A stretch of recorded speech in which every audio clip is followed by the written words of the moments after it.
Before we get into the deep stuff, let's give some basics or some things I want to do inquiry from the others. Walk me through the Santa Fe Institute. What was it about the time of the math? And this was in the late 90s. So they're not going to hear me on this part, right? We're going to do it both ways? It will not be on the video, but we do have you recorded. Fine. Remember, when you're answering on these questions, I'm not in the shot, and they're never going to hear my voice. So a little bit you got to repeat in your answer, you got to repeat what my question was. Oh, a little bit. Okay. Santa Fe Institute. Why, when you're at the top of your game on Wall Street, do you decide to finance, which was at the time, or endow, or become the donor or sponsor, however you want to say it, for what was considered the most cutting-edge group of mathematicians in the world? Action. So Santa Fe Institute in the late 80s, early 90s, I was interested, I was on the board of Rockefeller. So that starts, Rockefeller University, formed by John D. Rockefeller to sort of give back to the community. It's east side of Manhattan, except it was old. It was sort of old-fashioned. They were talking about medicine, and medicine by itself was, again, subject to the ideas of science. They were trying to use science to find cures for disease. And I said, no, we need to do something different. We need to start interdisciplinary work. In most... How did a schmuck like you get on the board of Rockefeller? What year was that? I don't remember. Late, I think 89 or 91. So that's one of the most prestigious research places in the world, correct? Yes. Okay, how did a guy like you get on the board of a blue blood, internationally known, hard research, Nobel Prize winners all over the place? How do they pick a guy like you, a trader from, or basically some guy from Bear Stearns? Good question. So I was asked to be on the board of Rockefeller, and I think I was on the board of Rockefeller. There was a money manager who said, Rockefeller needs someone with financial expertise because the university is growing and there's lots of new things. You have to, again, we go back to the original discussion the last time. Up until the mid-'80s or sort of mid-'70s, the most important thing was your name. If you were Rockefeller, you already were considered to be brilliant. If you were head of General Motors, it was your reputation. It was who you knew, who your family was, what was your character. And then in the mid-'70s, basically, if you remember, you probably had a calculator. It was very advanced in those days to have a Texas Instrument calculator, where it could, by putting in the numbers, it would multiply for you to do square roots. And that was the first, and everyone who had a calculator was already advanced on Wall Street. A simple calculator, almost like your accountant. The most important parts of business were really now going to calculations. So it's not only mathematics, but it's things that could be calculated. Reputation couldn't be calculated. I could give you, are you a 10 on a reputation scale, an 8? What does it mean to have a measurement of your reputation? We'll get to that later. But places like Rockefeller needed someone to say, look, we're entering a different world where numbers and the numbers of companies, portfolio management was going to be balanced. It was going to be statistical. Jeffrey, could you come on the board? Potentially sit on the finance committee, Nancy Kissinger and a bunch of other people. And David Rockefeller and I got along very well. He was an unbelievable human being. Respectful to everyone. He introduced his driver as his colleague, not his driver. He would never say, this is my driver. He said, it's my colleague.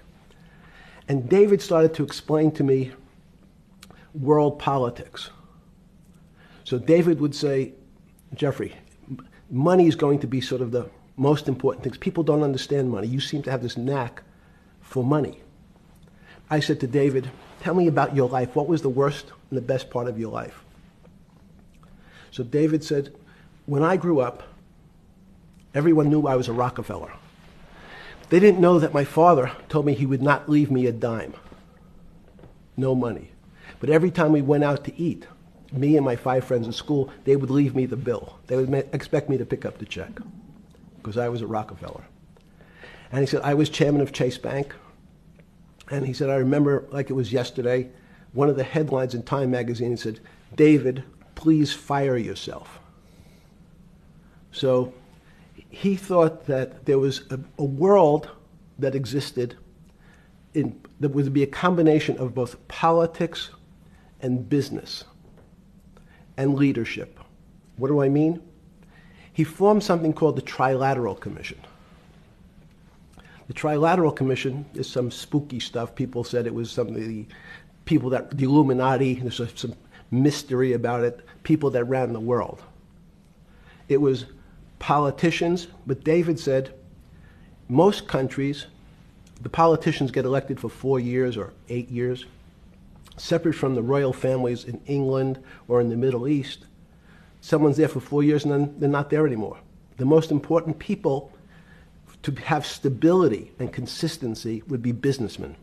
So he formed this Trilateral Commission of businessmen and politicians from 3 major continents. So it was the North Americans, the Europeans, and the Asians. So he said to me, would you like to be on the Trilateral Commission? Now, I was 30 years old, 32 years old. I said, great. And he said, well, you have to fill out this application so they have your bio.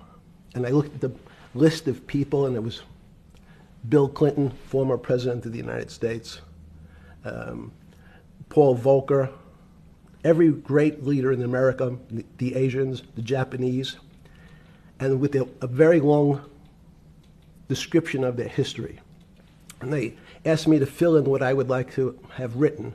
And I wrote Jeffrey Epstein, comma, just a good kid, which I thought was funny, nobody else did. So in answer to your question, at that time I recognized around the world that monies and currencies were not really well understood. But again, it was only numbers. So numbers, and I'll get to the fact that it was bad thinking. Numbers are very good. Are most people that you meet, even on a Trilateral Commission, when you meet most people, do you find most leaders financially illiterate, economically illiterate? Most political leaders don't come out of a background of finance. Most political leaders come out of a background of being popular. So in some of the countries, in some of the African countries, for example, they might have been a military person. They were a general. In some of the African countries, they might have been a disc jockey. Or in our country, they would have been an actor. The knowledge of money they don't have expertise, they have no degrees in finance. They really, and this is one of the major problems, their expertise, if they have any financial knowledge, is of their own checking account or bank account and filling in their own taxes. So many world leaders who don't really have a financial underpinning make fundamental errors when it comes to money on a country or institutional level. Let me give you an example. If you, Mr. Bannon, if I said your assets increased last year, you'd say, that sounds pretty good. And I'd say, what does that mean to you? You'd say, well, I have more money. I guess I'm wealthier. I'd say yes. And if your debt increased, would you feel wealthier or poorer? You'd say, well, I don't want to have increased debt. I don't like the idea of that sound, increased debt. Now, that and world leaders understand when their assets go up, they feel better. However, institutions like banks, things that people don't really understand are financial underpinnings of banks. When I say your bank, Mr. Bannon, you have the Bannon Bank, you doubled your assets. Sounds good, but what does it really mean? It means people owe you more money. You don't have any money, more money. What? Yeah. A bank's assets are how much it is owed by other people. That's crazy. So if the bank goes from $2 billion of assets to $10 billion, it means people owe it an additional $8 billion, but their assets have gone up. So the terminology of assets and liabilities is different for banks. It's not natural. And what most people, and you ask questions about world leaders, there's many people, I think your old boss Mercer understood, there's a fundamental part of money which is called fractionalized banking. And fractionalized banking is something that finance people understand, and the people on the street, and when I say people on the street, that's where I was when I started on Wall Street, would find it impossible to believe. Impossible. Why? Bannon Bank, I give you $1, just one single dollar.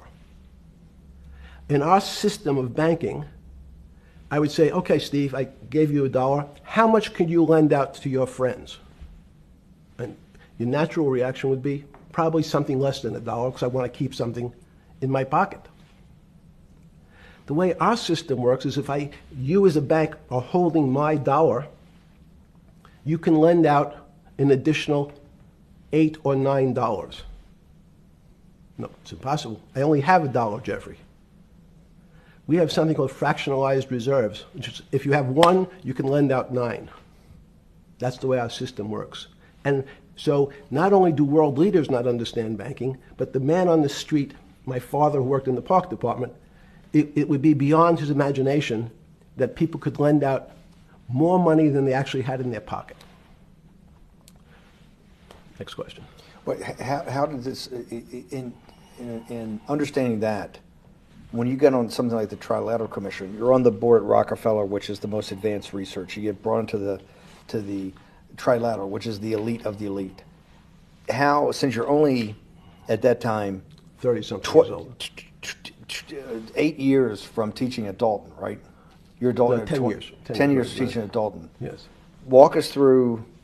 I mean, put us in the room. Walk me through exactly what it felt like. What it felt like being on the board at Rockefeller. You got these Nobel laureates, and you're sitting there making decisions, and you start to meet these people at Rockefeller. And you start to meet these people at the Trilateral Commission. What did it feel like? It's a great question. So what did it feel That's like? what I'm in the business of asking. Yeah. What did it feel like meeting some of these people like Kissinger or Rockefeller? And those were two extraordinary people. But in general, I think the question, the people on Wall Street, I tell the story, the first day, one of the first days when I was in Wall Street, someone said to me, would you like to buy ATV? And I was looking in the brochure, and I couldn't figure out what stock had a symbol of ATV. And when I finally said, well, I can't find it. And they said, what's the matter with you? Do you want to buy ATV? Which is, he was selling hot televisions, stolen televisions from the floor of the American Stock Exchange, referred to in common parlance as the televisions fell off the truck. So I knew what that phrase meant from Coney Island. But what I found was most people, be it in business, in normal life, or in the world leaders, don't really understand money. It is something they think about. They have a sense of what it is. They certainly want more of it. But they also make statements like, we want more money, but we don't want more debt, which just shows a misunderstanding of what money at its core really is. So most people don't, they want to make it, they want to save it, but to understand it intimately is not a normal characteristic. At the first Trilateral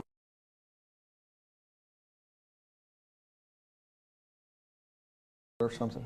Yeah, you're good. Just give me approximate. You joined the Trilateral I Commission. think it might be And we'll be able to show we'll pull down the chart of where your name was, but just give me roughly when it was. I think it could be 90. I don't remember. Okay. Let's say early 90s. Yes. When you got on the Trilateral Commission and had the first, do you remember where the first meeting was? It was in Tokyo. In Tokyo. And at what hotel? I would like to say the Hilton, but it's probably not. And it's a 3-day, 4-day? Give me some 3-day event. And walk me through the whole thing. Speeches. It starts with a dinner. Just walk me through it. It was boring. You couldn't possibly think it was boring. It's bullshit. It was boring. You had to be stars in your eyes. No. Did you fly over privately? Yes, but it wasn't my plane. So it didn't count? No. You fly over. Yes. And it was who were the first? Like when you first met those leaders, you had to be wowed. No. You're 10 years out of Coney Island. No, I'm not wowed by people of position. I'm wowed by people of great ideas. And I don't care if it's the bus driver.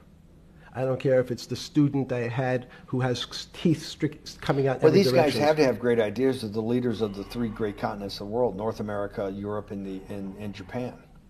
No, many of these world leaders become world leaders because they're popular and they were able to get votes or they were able to convince people to vote for them.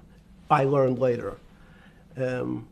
Many of them were just good at what they did in terms of politics. Remember, world leaders are politicians in general. They're not scientists, they're not intellectuals, they're not great thinkers, they're great politicians.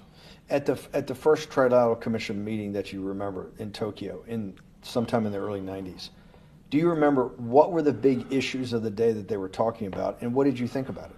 Yeah, in fact, it was funny because they were talking about inflation, and they were worried that what would happen, how do you control inflation? And as a mathematician, I didn't understand the concept. I don't understand the concept today. How's that possible? Well, when you talk about most things to do with money, money is meant to be local. It's US dollars. Then I understand what it means. If inflation, it means my dollar today inflates and it doesn't buy as much as it did a couple of years ago. The prices go up. It seems that everything is great, but in fact my dollar is shrinking in value. If you, and you're the financial genius here. I'm just a lowly M&A guy. Sure. If you let me finish the thought. Go ahead. So if you're in America, you can feel inflation. Your salary's gone up, but you can't buy the same car. In fact, it starts to feel weird because the value. That's why I wanted to answer the question then. This is my point. Sure. The people who live and breathe this, the central banks, have been haunted by the specter of inflation since the late 70s. Yes. First off, tell our audience, how did that happen? The two great financial events in the 20th century, I'm not going to get to the 21st, were the great inflation in Europe after World War I, the Great Depression, the hyperinflation in Germany that led to the rise of Hitler, and then this inflation in the mid-70s. Before you go to explain inflation, why is the specter of inflation always the central thing in central bankers' minds? Because it goes back to the first concept I said, the weird concept of fractionalized reserves. The system is not well understood. And most systems, in fact, are not well understood. We don't know how our digestive system. Stop. This is impossible. I understand. This is impossible. The world banking system, the world currency system, the world monetary system has to be so well understood by the Greenspans of the world and the Bernankes of the world and you, right? The currency traders, the guys making billion-dollar bets every day. The legendary guy on Wall Street in the late 90s, Salomon Brothers. Lou Ranieri? No, the guy that wrote the money. Michael Lewis? Liar's Poker? Yeah, Liar's Poker. Who's that about? That great trader. Lou Ranieri. No, it wasn't Lou, the guy that ran the desk. That eventually ran the hedge fund that went long-term capital. Yes, I don't remember. Who's the guy? I want to say, I don't remember. Yeah. I'm sorry. Lou Ranieri is big, but those guys have to understand the system perfectly. No, they don't understand the system. They understand the local part of the system. So, for example, why is not only inflation, most bankers are terrified if the public understood that the bank really doesn't have their money at any one time. One of the things during the Depression, there were runs on the bank. The reason the banks don't keep much money in the actual bank is they assume that not everyone's going to want their money on the same day. So it's not really the fear of inflation. The fear is a run on the bank. Everybody wants to take out something that doesn't really exist. Inflation is tied to interest rates. It's a more complicated example. But when your money doesn't buy the same amount of product this year than it did last year, if it buys less and less, like it happened, you use the term hyperinflation.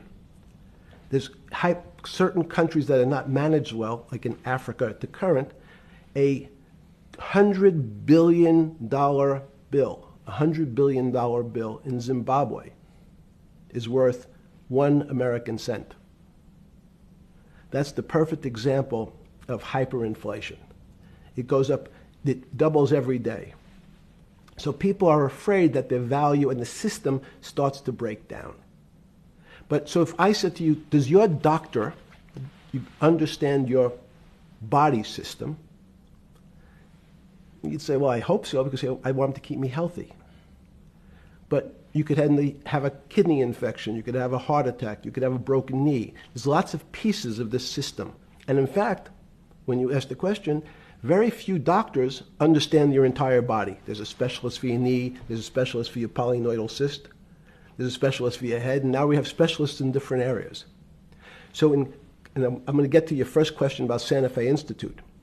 The world economy and your body are both comprised of little systems interacting with each other and making one big system. This is what's stunning for all the little guys out there, the populist movement, the little guys that haven't had a pay raise in 30 years.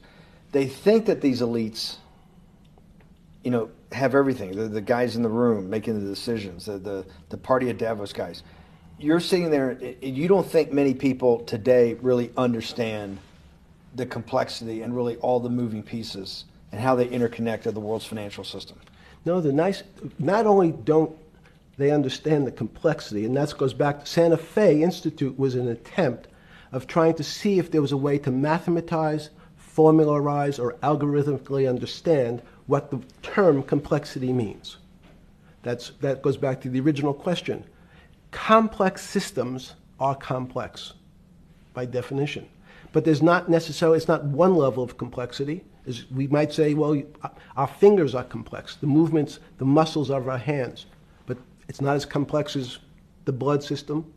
Now I have a circulatory system. I have systems on top of systems, so that there's no one group of or person that really understands the way the body works. There's no one group that understands the way the financial systems work. You might understand U.S. bond market. Now, you've asked about the trade of long-term capital. That was a bond fund, very small part of this very complex system. So the goal of the Santa Fe Institute was to see, is there a way to get in, somehow understand how complex systems interact?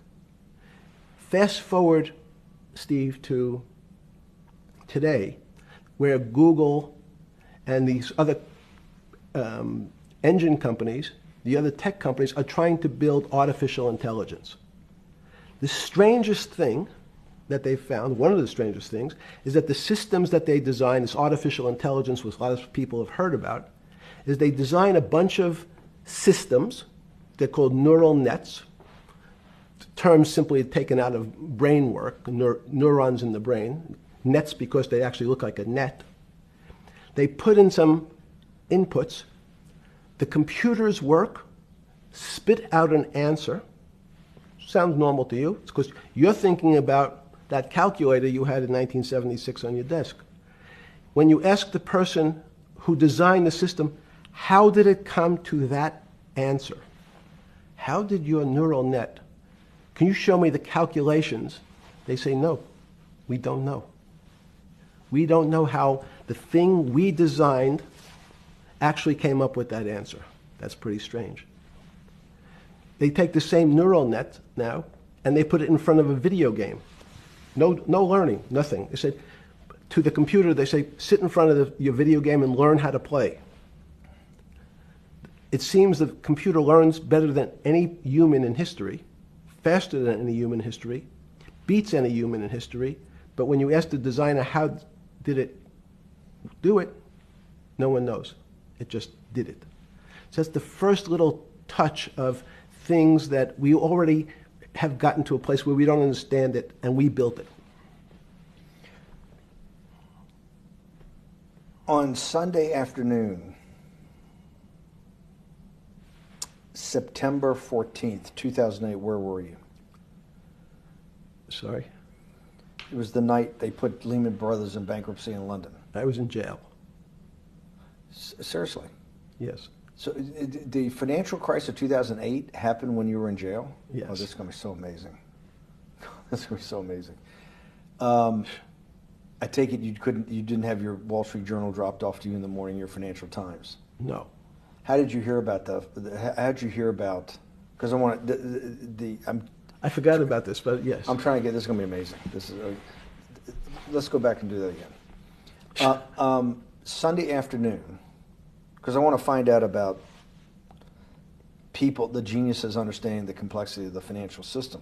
Because I think the best example we have is the financial crisis, the crash of 2008. Sunday afternoon, September 14th, I think it was, 2008, is when they were working feverishly in Midtown Manhattan at the Lehman Brothers offices and at various law firms around town, and with the Secretary of Treasury and the Federal Reserve, what they're going to do with Lehman. They decided they weren't going to save it. And so they prepared to put it into bankruptcy at the open of the market in London the next day. How did you hear about what was going to happen to Lehman Brothers, and what did you immediately think when you heard that it was going to be put into bankruptcy? I'm glad you asked that question. I was in solitary confinement September 14th. And again, some of the public stories about the wonderful time I had in jail and my work release, which didn't come till months after. I'd been there since June in an 8x10 cell with a bed in the back, a 6-foot bed in the back, a chrome sink with a toilet attached to it, and a little piece of metal sticking out that was supposed to act as a table. Now, since I was in jail, there were no books. Why? There's no library. No library, but you're in jail. No, I was in jail, not prison. So in jail, I was in a place which was called the Special Housing Unit, which is for the roughest, toughest, meanest people. They had put me there, they said, for my own protection. So I was in a 8x10 cell with a little slit in the door where they would serve my food on a tray about 9 inches by 4 inches. And then as soon as I finished eating, they would take the tray and close it down. And one of the guards said, do you understand there's Wall Street's crashing. I'm worried about my pension fund. What should I do? And I said, sorry, Wall Street's crashing? What's happened? And he said, there's some crisis and some companies are going bankrupt. I said, are you sure? And he said, yeah, it's all over the papers. We're all terrified we're going to lose our life savings because we have either a 401k or our pension funds. We don't know anything about money. Mr. Epstein, can you tell us, what's going on? Am I going to be able to afford my children's education? Am I going to be bankrupt like this company called Lehman Brothers? And there's another company in the front page today called Bear Stearns. Oh, no, I said. Why? Because that's the company I was a partner in. And in fact, that was a company I had a very large investment in. So, as a great story, I didn't have my Wall Street Journal, but in the early mornings, you're allowed to make 2 phone calls, collect. And when you pick up the phone, you can dial a number, and when the person picks up, they say, you're getting a call from the Palm Beach County Jail. Will you accept reverse charges? And the person either says yes, and the call goes through, or the person says no. The person I had called was Jimmy Kane, the president of Bear Stearns. And I said, tell me what's going on. And so that my knowledge of the financial crisis happened with Jimmy, who was at the center of the storm, telling me about what Lehman had gone under, and they were trying to figure out a way, should they bail out Bear Stearns? Did it strike you at the time of the mess you had made of your life to be in a situation that you're one of the greatest financial minds in the world, looked at by world leaders and asked your thinking by the most prominent and important people in the world, and here you are in solitary confinement. You got to make a collect call to somebody. Did it strike you at the time how all the threads of your life had come together and put you in a position, or you had put yourself in that position? No. So it never struck you when you had to make one of your 50% of your collect calls that day, you call the president or the head of the CEO of Bear Stearns. The biggest financial event in your life is taking place, of which one, every important person in the world would be seeking your opinion. Number two would be a once-in-a-lifetime opportunity to apply your craft. Number three, it would be a once-in-a-lifetime opportunity to make money if you were smart, and obviously you're smart. You're telling me here, truthfully, that it never hit you at all of how you'd ended up in a place where you had to make a collect phone call from a jail cell that was 6x9 with a steel bed and your food being passed in through a slot. The question you want to ask is, who was the other call to? Okay. Who was the other call to? The other call was to my friend at J.P. Morgan, who was then, I didn't know it at the time, trying to buy Bear Stearns. So at one point, I had two phones. It was difficult because they're afraid people are going to hang themselves with the phone cord. So they don't actually come together and they're pretty short. So I was actually going between two phones talking to Bear Stearns and J.P. Morgan at the same time. So I found it amusing. And it never struck you about how to end up in a situation like this? No, that would be probably means I would be too self-aware. You can't possibly expect me to believe this. I know. I don't believe it. You're telling me that during that day, you never had a moment. You sat there and go, what the fuck have I done with my life that I'm in a 6x9 jail cell when I should be on a trading desk or I should be in my $250 million greatest townhouse in New York City taking calls from the king of Saudi Arabia, the president of China, the head of Russia, the president of the United States to save the world's population from a financial debacle. You honestly expect me to believe that never happened?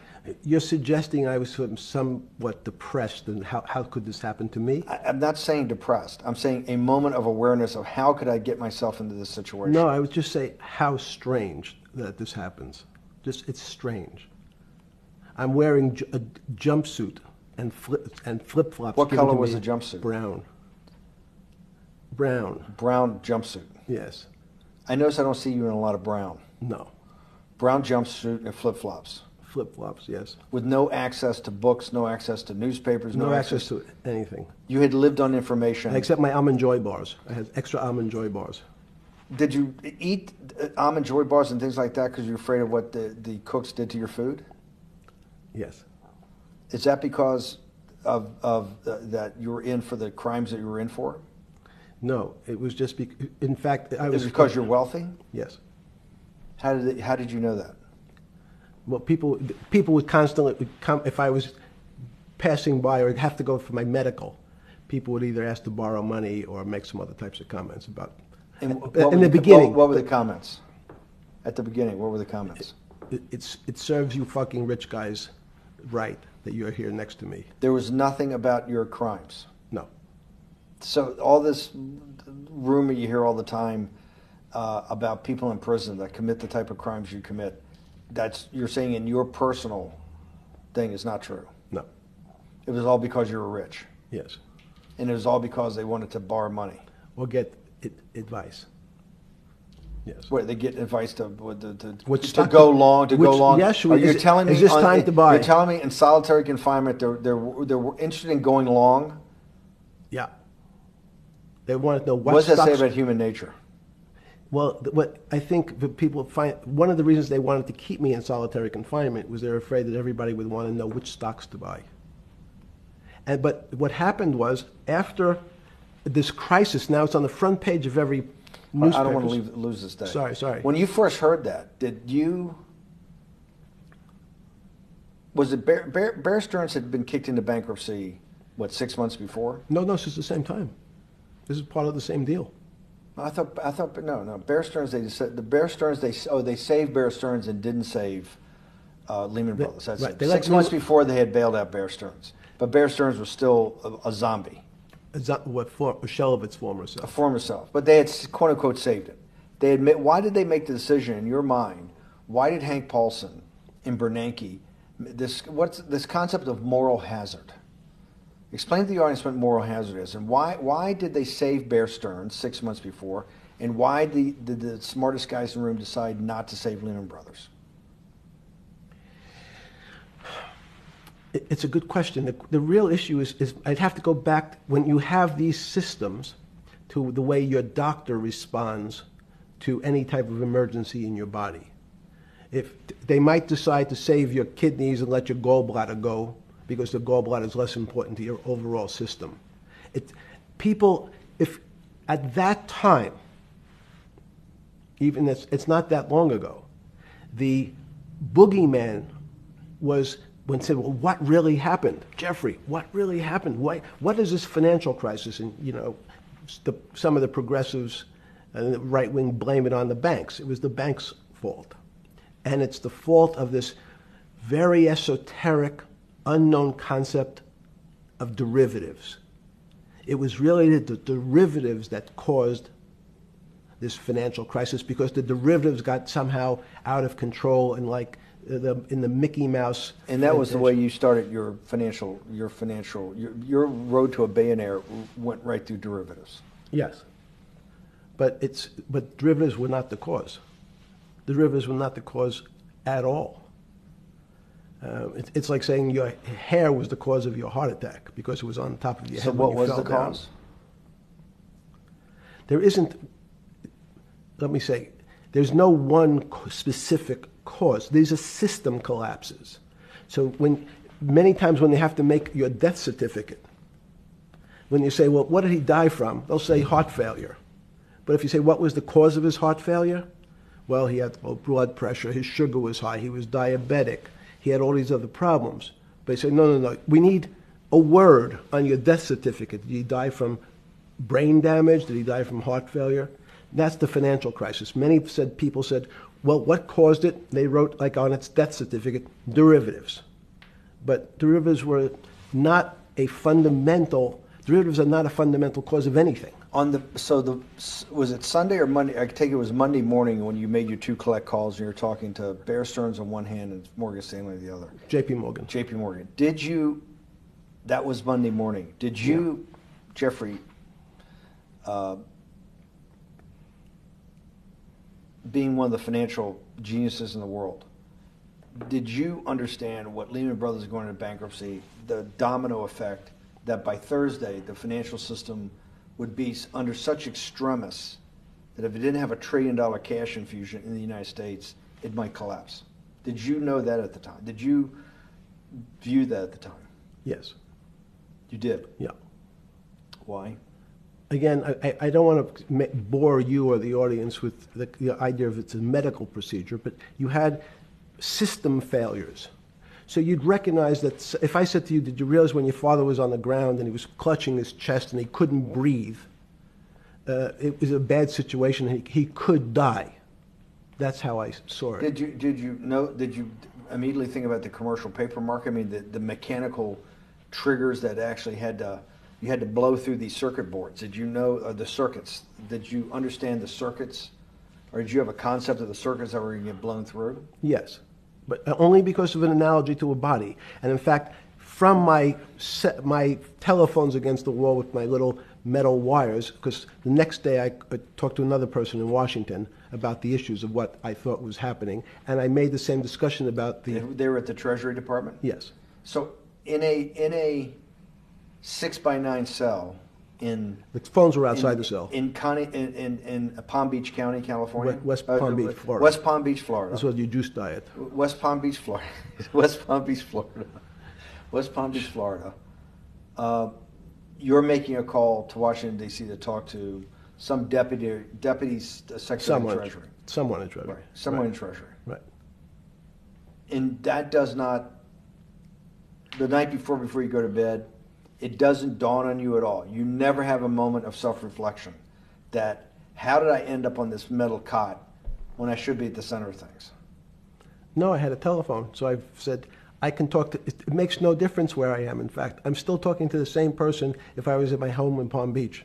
But I'm the here in difference is you're jail. home in Palm Beach. I can dial my That's a own phone. That's bullshit. No, but you can also make 1,000 phone calls. Here you got to make one, and he's got to take. Think the how much charges. better that was. I had to decide who was the right person to call. That was unusual for me because I would have called 20 people And before. what was the advice you gave him? I said, you have a sick patient, and it's very much like a sick patient in the emergency room. You can't think about it like your car. People in normal walks of life think about money and things as a machine. And unfortunately, so if your car breaks, cars are always easy to fix. My jets, my cars, if it breaks, I know it can be fixed because it simply follows the same pattern. If this part breaks, you replace the part and the thing works again. People and the financial system are not machines. They can't be fixed the same way. You can't simply take out put some more juice into the commercial paper market, and that's like replacing the carburetor on the car. It's much more, I have a patient who can't breathe, has a stomach problem, can't see, looks bleeding at the same time. What do I do first? I have to think about it as a system. Where's the most logical place? What's the most dangerous place? If your heart stopped, we have to start your heart again. In the equivalent to the money market, why do I have to start your heart again? I need to get your blood flowing. If your blood stops, you're dead. If liquidity, which is the equivalent of blood in the financial system, dries up. And once liquidity is basically cash, putting cash into the Forget system. about what it is. Okay. Liquidity is liquidity. It allows the system, it's the blood of the system. You need to pump blood hard into the body of the economy to keep it flowing. And if you're, especially when you're worried about someone dying, you're not going to be worried about the niceties of, well, you got the shirt dirty and there was some damage. Pump in that blood, keep that heart When you pumping talked blood. to the person in Treasury on Tuesday, the 16th, did you get a feeling as you were sitting in your 6x9 jail cell in West Palm Beach, Florida, that they were on top of things? No, you can't. It's impossible to be on top of things. There's no such thing. It's, again, the doctor watching the patient die. You hopefully have some confidence that he's seen it before. He recognizes that there are some steps he has to take first before he bandages the guy's finger or worries about what shoes he has on. So you hope that the people in charge, your doctors who are working on the emergency patient, have enough experience and, frankly, judgment to try to keep the patient alive. Did you think that they had those things, patience and judgment? They had pretty good judgment, and you needed a lot of luck, just like in the dead patient. You need to, hopefully you put that blood in and it's not too late. And you make some mistakes, but you have to know you're going to have to give it a shock. In the run-up to the September crash of 2008, Yeah. I guess you weren't occupied with finance. That whole summer, how long had you been in jail? Went to jail June 30th. So the entire summer. Yes. Before you went into jail, you were still very active in the financial markets. Yes. When I say active, you trade currencies every day, you trade stocks every day. When people, I don't do any. someone like you, or you give advice to people to trade stocks or trade currencies. I don't trade every day. I think that's, like Woody Allen said, you can't beat the bank. So I try to pick my spots. George Soros picked his spot when the pound collapsed. This would have been a great money-making opportunity that passed me by when I was in jail, but that's not how I think. In the run-up to that, in the spring of 2008, that's when Bear Stearns got in problems, I think, in the spring of 2008, and they decided to bail it out. Did the Bear Stearns guys talk to you for advice at that time when the big crisis in Bear Stearns? No, but see, again, unbeknownst to most people, and it's easy to blame people for the financial crisis, like you'd blame someone for giving your father the drink before he had his heart attack. But what really happened, the real enemy of the finance system was Bill Clinton. And if you ask me what and who caused the financial crisis, I would tell you it was Bill Clinton. Because of what Bob Rubin and he did to deregulate the financial system? No. Because as of the last time we had our 60-minute interview, you talked to me about home ownership. and you asked me whether everyone should own a home. And I told you, no, it's too risky. So the financial collapse of 2008 is because of hardworking African Americans, Hispanics, and whites who wanted to have a ownership stake in the society that all rests on their shoulders. They're the culprits. No, not at all. Okay, then I didn't say they were the culprits. I was pretty clear it was Bill Clinton. Okay. Why was it Bill Clinton? Because Bill Clinton wanted to get votes from those people. And he sold them the idea that instead of renting in a house, and historically the values of houses have gone up, and he said, you guys in these local communities who haven't been able to afford a house before, I'm going to show you a way. I'm going to give you a way because I'm sure I'll get your vote that you can own a house because I want your vote. So what we're going to do is I'm going to let you buy a house, Mr. Bannon, when you really, you're right on the border, maybe, or not even on the border. Your credit is not good. Okay, let's be honest. And it's not my fault, it's not Bill Clinton's fault, but if whatever happens, at the moment your credit score or whatever it is, your credit's not good. Now, normally, you come to me and want to borrow money, I'm a bank, and I say, I'm sorry, Mr. Bannon, I can't lend you money because your credit score is not up to where it needs to be. Hopefully, if you work harder and clean up some of your problems, it will be. But no, what I say to you is, I'm going to figure out a way to lend you, not give you. I'm going to lend you money anyway, though you don't have a good credit score. And don't worry, I'm going to get rid of the term that you don't have bad credit. Bad credit sounds pejorative. You don't want to be a person. Sounds judgmental. Yes, sounds judgmental. So what we're going to do is we're going to call your credit situation subprime. Oh, nobody knows what that means. Subprime. That means prime is good credit. Subprime is not good credit, less than good credit. So we'll call it something that people really won't follow, and we'll tell you what. We're going to have people lend you money, though you are a subprime borrower, and I will figure out some government agencies to guarantee your loan, though I don't think you're a good risk. So the banks say, no. We don't want, initially, the bank said, sorry, this is too risky, Mr. President, for us. We're in the business of managing risk. It's not our money. It's the hard-working people's money sitting in our bank. We can't lend to people whose credit is not prime. You're asking us to lend to people who are subprime. And he says, here's the key, if you don't, Mr. Bannon, I'm going to make sure the Justice Department charges you with discriminatory lending because you refuse to lend to my subprimers. In business terms, you should never lend to. But what we'll do is I'm going to form an agency called Fannie Mae and Ginnie Mae, just another agency names. They'll guarantee your loan. So don't worry. Don't worry. You don't have to pay it back anymore. Even though and maybe you don't even have to work as hard anymore. That's probably a harsh statement, but these players, these two big firms, Fannie Mae, will guarantee the fact that that bank will receive its money. Now, the bank says, wow, best deal in history. I refused to lend to Mr. Bannon, but now he has the big brother, his Uncle Sam.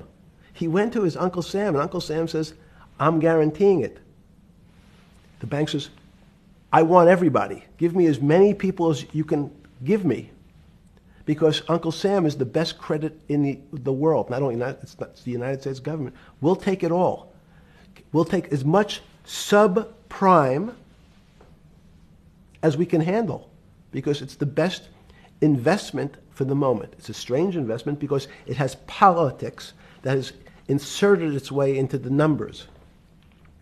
Politics doesn't belong in the markets, but now we're going to have, I want the votes, we'll make guarantees that you who can't get a house normally will be able to get a house from the bank. The bank says, this is the best deal in history. We will package 100, 300, 1,000 of you subprimers, and we'll sell it off to somebody else. And the whole system becomes mired in subprime mortgages. That's becomes the What do you issue. mean mired? There's just too much supply. It's a supply-demand problem. You get too much supply. No, it's a very good question. What does too much supply mean? Well, then you get to people, go back to your first question to me, government leaders. Government leaders know, if they're good, and they can do mathematics, they can balance their checkbooks.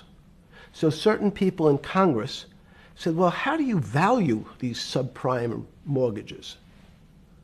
The banks say, we've been valuing them the same way we've always valued them for the past 20 years.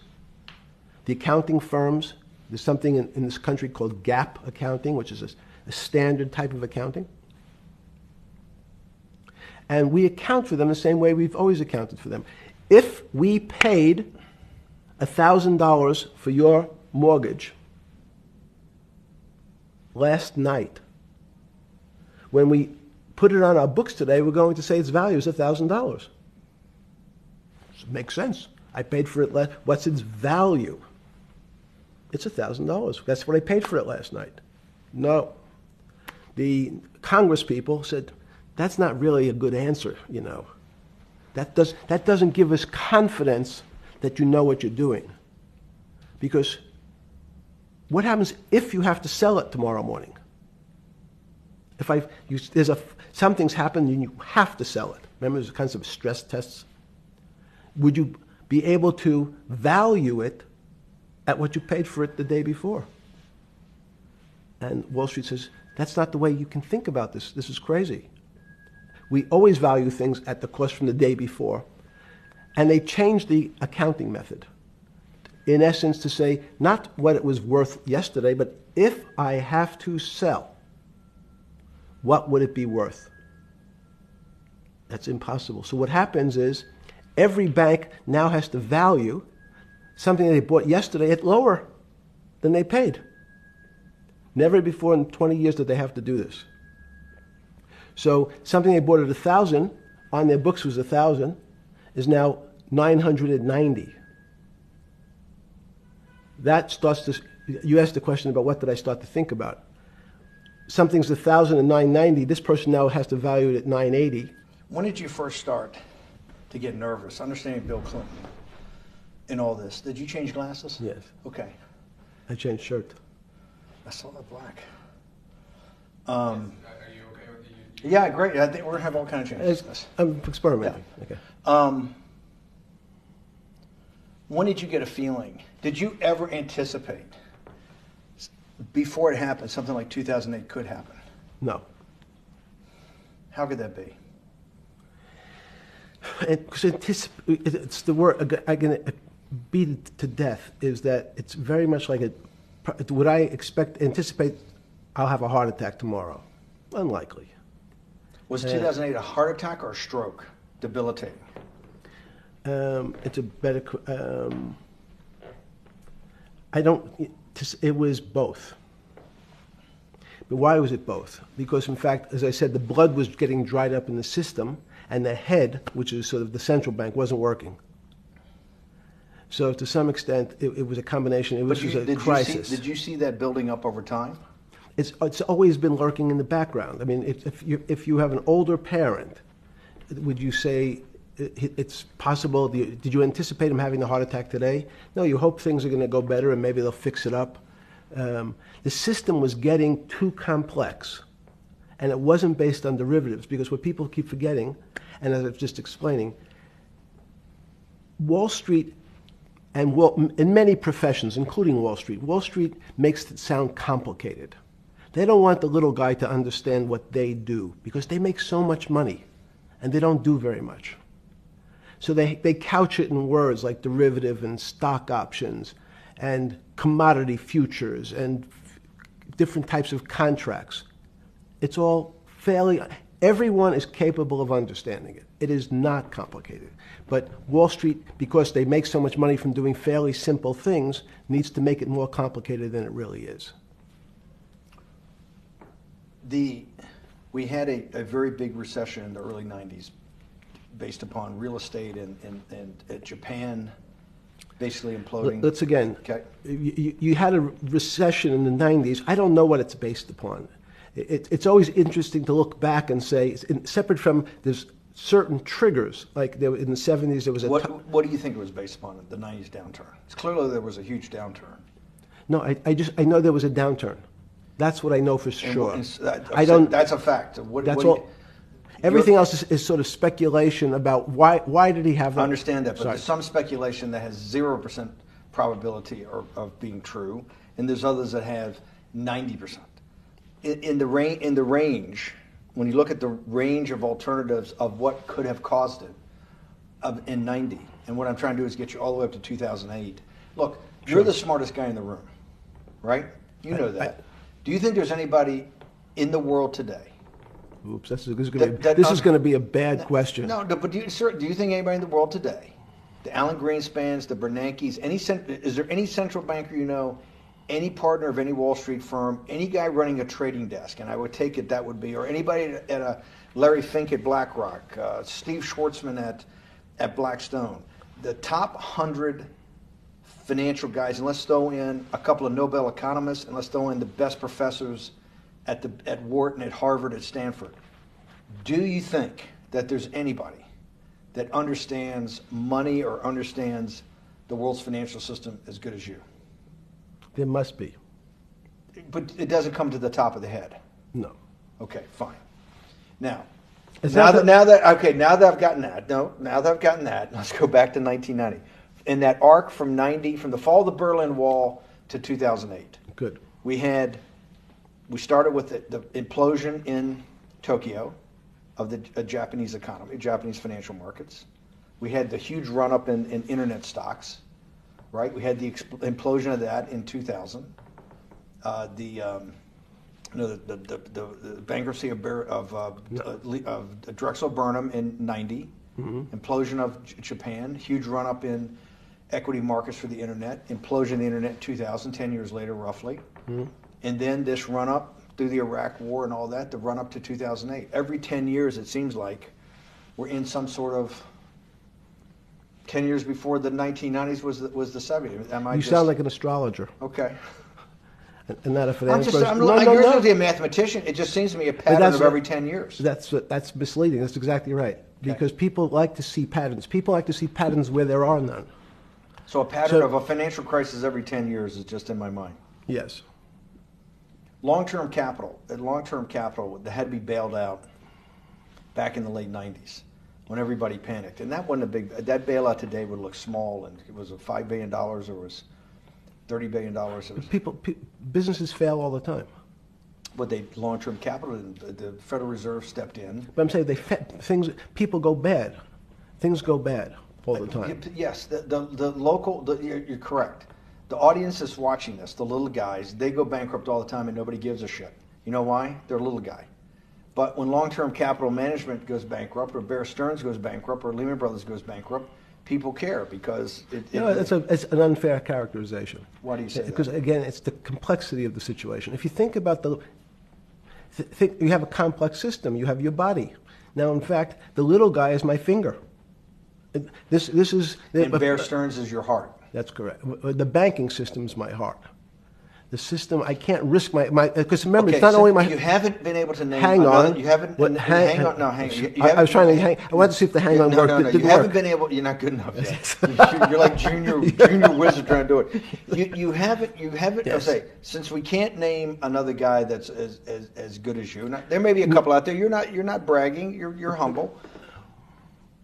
It had to be sometime. Please tell me there was some time before you went to jail and basically got cut off from daily information in the summer of 2008, that you started to get very nervous that this complex system, that something was deeply wrong? Okay, first, let's go back. When I say no one understands the system better than I do, it doesn't mean I You always understand. sound like a doctor. You're afraid he's going to get sued for giving a thing. Yes, you're not, no. gonna, you're No, not no, taking no. on any liability. There's no contingent Yes. liability here for Yeah, your no, answers. no, no. But the word understand is the problem. Okay. I don't understand the system. So I don't understand the financial Will you system. please stop? You cannot sit here and Yeah, tell no, me. no. What we just went through, I'll go through again. The hedge fund managers, the money managers, the central bankers, the commercial bankers, the heads of the investment banks, the heads of all the trading desks, the top economists, and I'll throw in the business school lecturers at Stanford. Of all the top 200, 250, you can't name at the top of your head the guys are at least at your level. You have to understand it somewhat. No. Sorry. We all don't understand it. No one understands it. It's a miracle. It's that's part of the problem. It's impossible to understand. That word understand simply means if this happens here, that will happen there. It's predictable. Understanding means it's predictable. It's not predictable. That's the problem. In complex systems, that was the fascination. Is there a way to tease out some level of predictability? So even No. In fact, you would ask the question. It's a great question, which was it a stroke or a heart attack? Now, most people don't know that before they were going to have a stroke, they had a stroke. They just have a stroke. Do they understand why? In hindsight, you go back and you can make lots of explanations. It might sound good. And if you're talking to the working man, you're using language that he'll never understand. It's complex. So just like going to his doctor, he says he has a gastrointestinal problem, or he has diverticulitis, as opposed to saying, you had a stomach ache, you ate bad food. People don't like to say it in normal, everyman terms. The system had a stroke, but we don't know why. But you just, okay. Hardworking people, and there's a great social benefit, would you not agree, with having people having ownership in the system? When you say ownership in the system, it doesn't mean... Let's start over. Cause Okay. So flip Sorry. over your phone too, because Yes. I don't want anyone to see Yeah. what's on your phone. So maybe flip it down or something. Yeah, yeah. Yeah, who knows what the fuck comes up with that phone? That's correct. We don't want to send you. KSA. I can't not believe I've got the magic moment when you're in fucking prison or jail, wherever the fuck it is, It's in crazy. solitary. Now, there's a funny part to that we missed, which is So said... go ahead, tell it. The What's funny that? part is Yeah. what you asked me. Is there anything funnier than that? No, For black humor, it's I don't make any black comments. Sorry. You asked me what I was wearing. That's right. You're too wrapped up in the Me Too movement. Yes. So I was wearing a brown jumper and a brown pair of pants given to me by the jail with the word trustee on the back. Because you had qualified to be a trustee? Well, the funny part was it was spelled Trusty. So I wasn't really sure. I'd been a trustee in many different operations, but it was the first time it was actually printed on my back and spelled incorrectly. Probably had a higher level of being a trustee at that than you had at all the boards that you were trustees, right? Yes, because as the trustee meant you get two devices to clean your toilet as opposed to one. Yeah, but it also meant that you had some sort of personal fiduciary own responsibility for oneself, right? In the jail? You mean? Well, that's what being a trustee is. That's where they give you two. Yes, you get two cleaners. I was a trustee in the jail because I was able to teach some of the kids to help them get their GED. So that's how they gave me a trustee job. There's no time. I got to go back to this because I'm like a dog with a bone in this thing. Yes. You can't. There's something deeply fucked up with you. At least something. Well, we know there are things deeply fucked up with this. You will get through in this film, Right. but you cannot possibly sit there, knowing that you came from nowhere, knowing that you went to the very top of what is considered outside of science and maybe physics, the thing people most admire because it's like alchemy, understanding high finance. To sit there in what will be the defining financial crisis of our time, like Black Friday or Black Yes. Monday, whatever it was, in the Great Depression, and be there at that exact moment, triggered in part by a firm that you used to be a partner in and knew intimately well, and it created much of your initial net worth because of, and know that you couldn't, someone who lives on a phone, right? Yes. Because you do live on a phone, right? Correct. You had to make just 2 collect calls. You cannot tell me sometime during that day you did not have that conversation with yourself of how the fuck did I do this to myself to put myself in West Palm Beach in a 6x9 cell with a metal fucking bed with a brown shirt that said trustee spelled wrong. So did I find it amazing that I was there? That's a Not better- amazing, and I don't want to say it's not funny. Oh, I thought I wasn't funny. Right. But Not I- amazing. no, it was incredible. Incredible in what way? This- Incredible, like how do I do this to myself? No. It's as incredible as me sitting here in this house. They're both just 2 sides of the coin. That's how I think about it. That my life today is incredible. Do you consider yourself a stoic? No. I consider myself a hermit. Stoics are not very happy. Being a hermit then, being in that 6x9 cell, being in the cell qua the cell was not the problem, right? Correct. What was the problem? Eating the almond joy bars. Because you couldn't eat the food. No, right. But remember, my life is. Did that ever strike you that I can't eat the food because somebody might have done something to it? I gotta live off an almond joy bar, 1 a day or 2 a day or whatever. How many ever sneak in a day? No sneaking in. Your 1 almond joy bar, it did not hit you at some time? How the fuck did I do this? No. Let's go back to the spring of 2008. Were you so wrapped up in your personal issues at the time you were not spending enough time on the financial markets, or were you deeply involved in the financial markets like you normally were? No, I was involved. So we're saying that the smartest guy in the room didn't see it coming. No, of course The not. bankruptcy of Bear Stearns, you just thought was a Bear Stearns problem. You didn't see it as systemic. I know you keep harping on it, but it's not. Because you're a mathematician and understands systems. It Seems that anybody that understands that they had a systemic problem, you at least be the first on the early search radar. If you're not going to see it, then I'm really afraid, because that means that I always assume there's at least a set of guys out there that have some sort of sense that something's not right. Imagine the guy who has a stroke or had the heart attack. When you ask him, did you feel funny the day before? He's going to tell you, yeah, I didn't feel right. Something was off. I didn't feel right. I had my stomach was right. I felt a little dizzy. I felt a little weak. But if you asked him that day before, do you think you're going to have a heart attack tomorrow? He'd say, no, I just feel a little weak. I'm a little dizzy. My stomach hurts. So these systems, and that's the issue of complexity.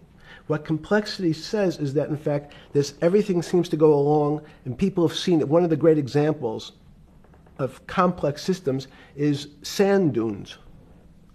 In fact, the sand keeps building up. People have seen some, and all of a sudden, one more sand drop, and all the sand starts running down the hills. That's the way I see the financial markets. Well, you funded Santa Fe in the early 90s or late 80s? I believe it was early 90s. I can get back to you. But early 90s, Santa Fe was funded for the study of complexity theory.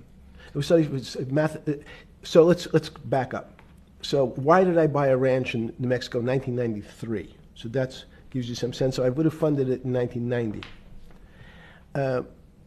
Los Alamos, which was the high energy lab up in New Mexico, was losing all its scientists. And Los Alamos, it was where Oppenheimer and where a lot of the nuclear weapons program, the bomb. That's where the Manhattan Project. Manhattan Project was Yes, as Los Alamos, and you bought your property out in New Mexico to be near that? Yes, because the scientists were going to be, they cut the funding for high energy physics. But the people who worked in Los Alamos would still be in the Santa Fe area. They cut that because this was the Cold War dividend, right?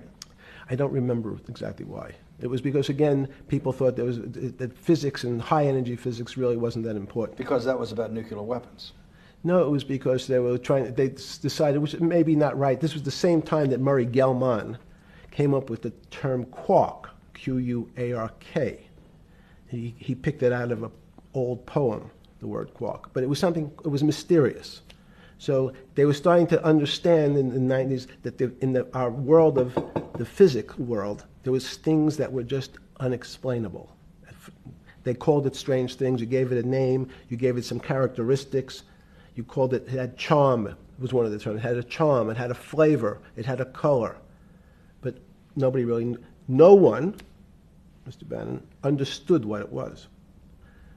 Just like the financial system. And you wanted to investigate that.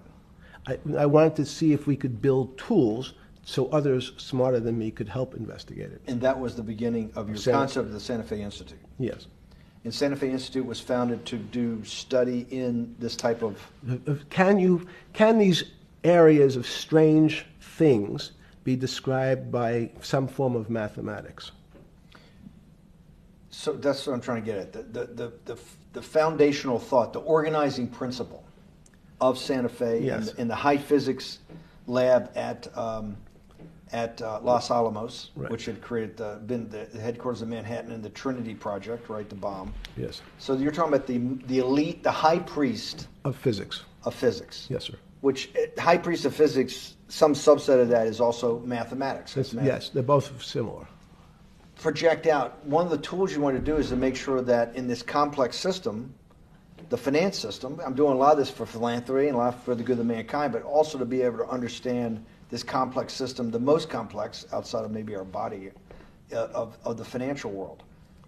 Yes. Did they create tools, or were you smarter in then the mid-aughts, 15 years later, than you had been then because of work that was done at Santa Fe? No, it was great. But in fact, most of my philanthropy in the area of can you describe things that appear to be unexplainable by mathematics, and can you fund people who have new ideas? And unfortunately, when someone thinks they've been able to, there was a man, Stuart Kaufman, when they think I figured out how to be able to predict the unpredictable, what appears to other people to be unpredictable. But my system, in those days it was called genetic algorithms, can predict what things will happen, and they all want to make money. So they use their systems to try to figure out, they know they have figured out the way to make money because they figured out the unexplainable. They try, they go bankrupt, and we start again. So with a cold view, what I've come to realize is that the attempt to mathematize, formularize, or what in your prior work, to understand what really is, in today's world, still unexplainable, is impossible. They're miracles. Your first head of Santa Fe was Christopher Langdon, I think. Langdon from Australia. But Murray Gell-Mann was the funder. He was the rock. Yes, he was the rock. He was a Nobel Prize winner? Yes. Yes, and a wonderful guy. He came out and helped us with the Biosphere 2 project.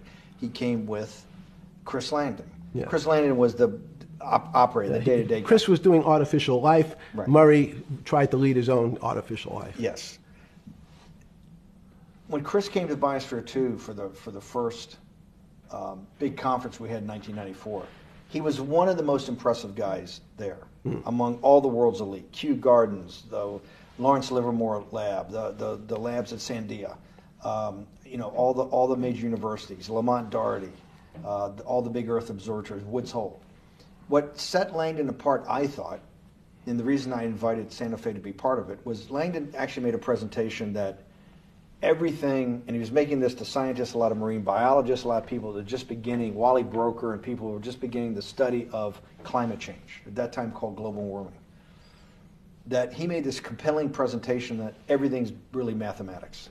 Yes. It's all just back to math.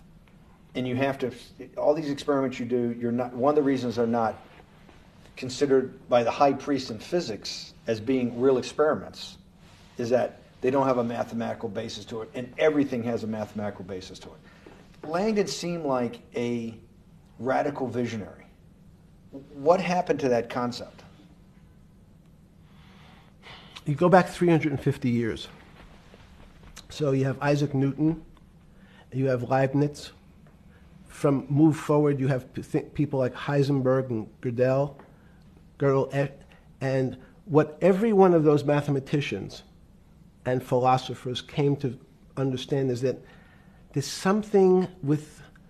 numbers can describe certain things, approximate certain things.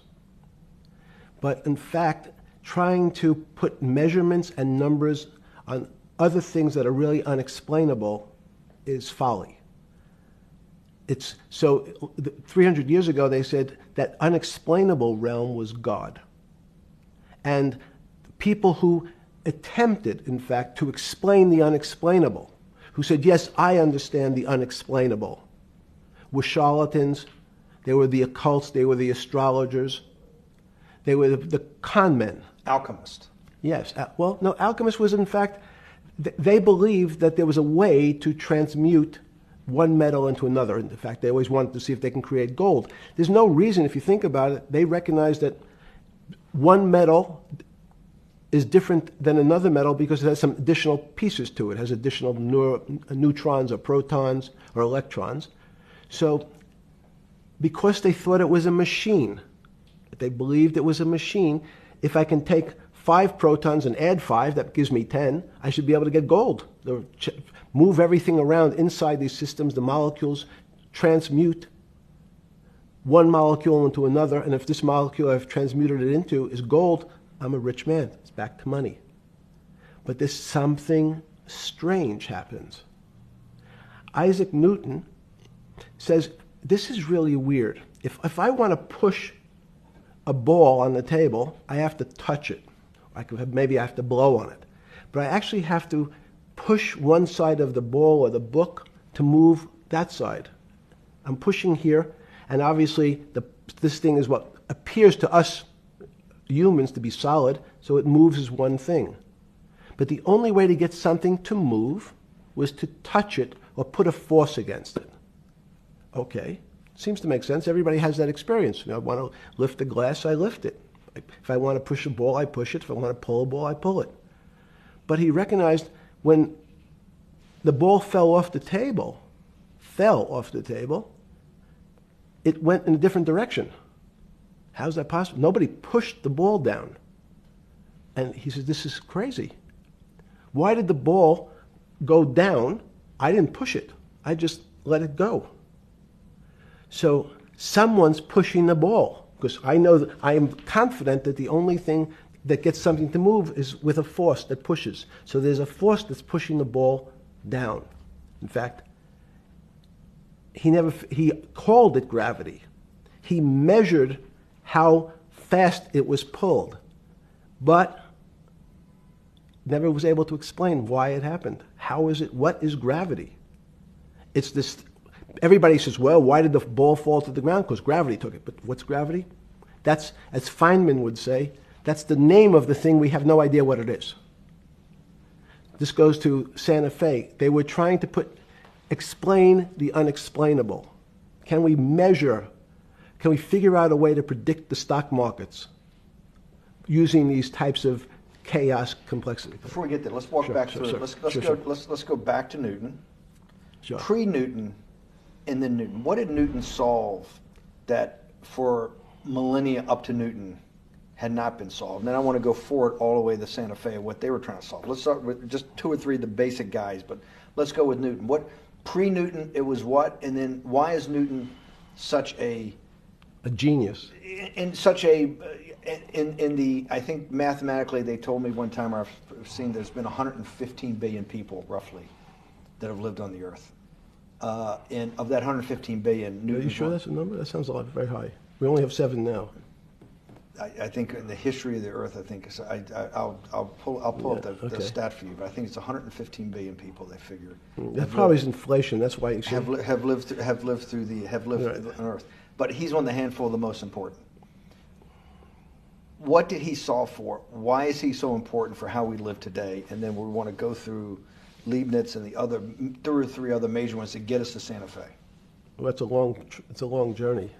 This is the heart of what we're trying to do. Let me take a bit of a detour Okay. just a second.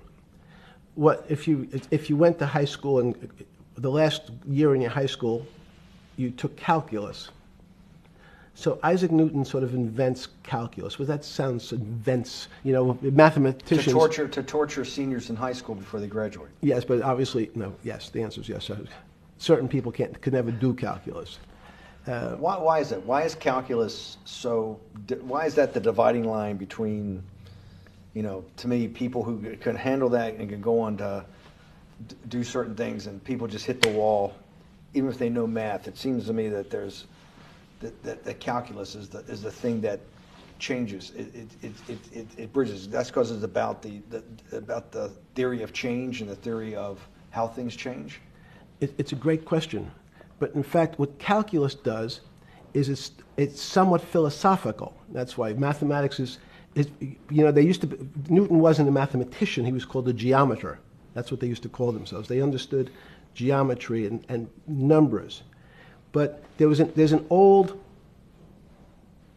conundrum where it says, during Pythagoras' days, Zeno's paradox it's called, where they said, well, if the wall is 2 feet away from me, and I take one step that's halfway to the wall, that'll be 1 foot away. And if I take another step that's half again, that'll be half a foot away, and then a quarter of a foot. I could walk forever but never touch the wall.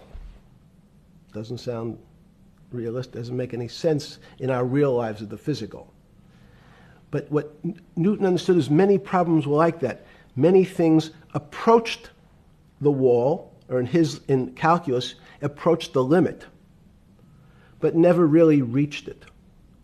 So he said, it's okay, you don't have to reach it. We can do lots of the mathematics as if it was so close it was almost there. And we could do lots of mathematics almost being at the limit. And this is really important, Steve, for today. Because most of the science up until today was things that are starting to approach the limit. You were taught in high school that if you had 1 divided by 0, if you remember your high school algebra, you were told, what's the answer to that? Is there an answer to 1 divided by 0? No, if you were in high school, I'd say, stay away from it. It's the boogeyman. You could write it down as it's undefined. It's not able to be determined. There's a bunch of things. But in fact, 1 divided by 0 is a strange things happen. It's a world of the strange. And what I'll explain to you after is that when you get 1 divided by 0, you get into a world we don't know what happens. The answer is it's not explainable. We can call it things like undetermined. We can have a convention to say it's X, Y, or Z. But in real life, we don't know what happens when you are actually at the limit. So Newton thought the same concept, is that the limits were God. You got close to God, but you can never be God. He had this sort of religious interpretation. Okay, I want to go back to Newton. Why is Newton such a big dividing line in mankind's history? What is it about Newton? What is it about what he's trying to solve? What did they not know beforehand? And because we live to a degree in a Newtonian universe, although I realized later subparticle atomic physics, but at least for a while it was Newtonian. So what's the dividing line? Why is he so important? Why is he an inflection point in mankind's movement from the swamp to the stars? It's a great question.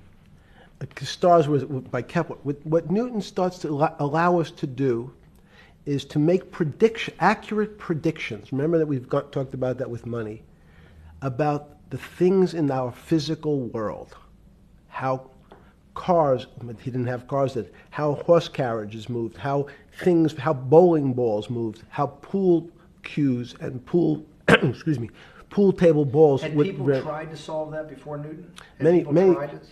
Heraclitus or Plotinus, Pythagoras had these greats that we hear about. Had they tried to solve the same problem? Not the same problem. They tried to again, what Pythagoras does, he starts to figure out this relationships in triangles. For example, everyone knows the a squared plus b squared is equal to c squared, that Pythagorean theorem, which is basically says these shapes in a triangle, each side of the triangle has a fixed relationship with the other two sides. That's strange. He knew, again, but it was all numbers. This was a system of things in the physical world, and Pythagoras says we can start putting numbers on things that help you predict how they will behave. You can add two triangles and make a square, some different shapes. They were looking at geometric forms. Newton says, well, I want to know how planets move. I want to know how things around me move. Can we find formulas? Can I find formulas that explain what I see in the physical world, how physical things interact and how they describe one another? Again, the fact that two things, two solid masses, for some very strange, unknown reason, unknown today, attract one another, no matter what they are. People have seen the experiment. You hang something, two little metal balls from a string, and they move towards each other. In fact, they move towards each other was very specific. So when you drop the ball to the floor of this room, Newton says, in fact, the room came up a bit to meet the ball. The room moved. It's imperceptible. You can't really perceive that motion, but they attracted each other with certain ratios. So he started to be able to measure things in the physical world. And that was great advances. It also, you wanted to move very quickly. Unfortunately, most people, especially in the 20th century, 19th century, said, well, like Newton, let's measure everything. Let's measure people's behavior. Let's measure their psychology. Let's measure their health. You go to we could have my blood test. Let's measure everything. We measure Wall Street. Their voting habits. Measure, measure, measure. Can we put a number on how much I care for my wife? Can I put a number on how I feel? And we tried, unfortunately, we try to mathematize the finer things in life, and then recognize that there's things that, unfortunately, just fall outside. Schrodinger wrote a very famous book about what is life. He was trying to figure out a way, can he describe the difference formulaically between things that are alive and things that are dead? The answer is no. The things that are alive in my world are miracles, not magic. Magic has a bad connotation, trying to hide things. You don't believe in the spirit or the soul? That's what animates people, is your spirit or your soul. That's No.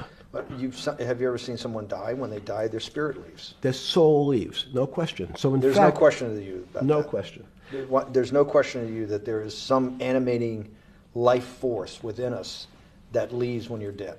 Yes, in fact, I refer to the soul. This obviously is certain. The questions in the past, even Because during people would normally think you were soulless. So, Thank you. But have you talk about you actually believe in it, and have done some thinking about it is pretty shocking in its own right, isn't it? Well, again, mathematics. Leibniz thought. So Newton was at Cambridge, and he was the head of the math department, right? He's a professor, essentially. Yes. But Leibniz, was Leibniz a German professor? Yes, but what Leibniz said is the soul is so strange because God took chemicals, which is simply the material, like tables, and he somehow made this material able to have a thought. How strange is that? Not only does it have a soul, but some way it was put together that this material substance is able to think. So when you say to me, it's obvious to everyone that there's such a thing as a soul. Now, if you're part of the Charlatanville, you'll try to explain it to people. The soul I describe as the dark matter of the brain. Why is it dark matter? Because in high energy physics nowadays you hear terms of dark matter, dark energy. Again, terminology. It's a complicated term. Why is it dark matter? Because we can't see it. That's all. What do you mean you can't see it? Well, somehow we see something moving towards this area of darkness. Something, I can see this thing. This appears to me to be empty. It's just black. But I see it being drawn this way. So I say, well, I know if this were matter, that would follow that equation. If this was solid, it would explain the way this particle moves. But I can't see anything here. So I'll just call it dark matter. And I'll say, I don't know what it is, but it behaves as if there was something there. The soul is obvious to everyone that there's something different between things that are alive and things that are not alive. But we have no idea what it is. It's currently unexplainable. I believe we need an entirely different system of analysis to try to figure out. But Sorry. No, with Newton, with all his alchemical studies and things he worked on the spiritual side, Leibniz that just talked about the soul, Schroeder talked about what is life. If a modern scientist or someone that you funded at MIT or at Harvard or one of these things talked in those types of terms, they would be considered to be a wingnut today, wouldn't they? They would not be. They would not be on the path for tenure, right? Unless they were in the philosophy department. This is exactly my point. We're talking about three of the greatest mathematicians in mankind's history that have really changed mankind. Talking like this, what happened? How do we get to a situation where they could not be in the high physics? They could not be in the mathematics department or working in high energy physics. Good. It's an easy answer. Newton was a combination of mathematician or geometer then and philosopher, and as time went on, those disciplines seemed to move apart. We had philosophy. Some of the philosophers can't do math, and some of the mathematicians. And again, mathematicians often break into two categories: people that solve problems. Those are more like geometers in the old days, just problem solvers. And then there's thinkers, theoreticians. They're more like the old movement towards philosophy. But neither one of those two groups have been able to figure out why something is alive as opposed to something that's not alive. No one's been able to describe what the soul is, but we all know it exists. And I think what we need is science is a bad word. I think science only describes the things we already know about the physical world. In fact, there's an argument that the physical world that we see has been created out of our systems of mathematics. Mathematics, everyone knows mathematics describes the physical world much greater than it should, unless my view, the physical world really comes out of conscious beings that have mathematics. So they create it. This table appears to you and I to be solid. To a bat, because we have light that's bouncing off the table into our eyes, it appears solid. If instead of eyes that responded to wavelengths of visual light, our eyes responded to radio waves, the radio frequencies, it's not different, it's the same type of frequency as light, but different speeds, the table's invisible. We know that our phone works in this room. So the waves are coming through the windows, the waves are coming through the walls. So the walls are invisible to that type of radiation, that type of energy. The walls I can see them because my eyes, a physical system determines that the walls are there.